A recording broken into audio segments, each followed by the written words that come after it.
izar suna faruwa a kasi da mabuɗin zuciya, tilasirin ya yi sosuwa duk da ana da wadatuwa, shi so ba zai ɓoye ba.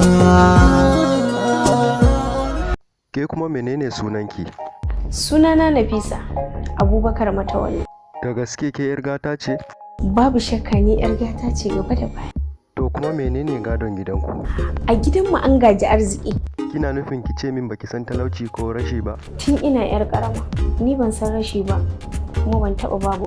Wani irin abinci kike ci? Abinci mai gina jiki da kuma abun more rayuwa.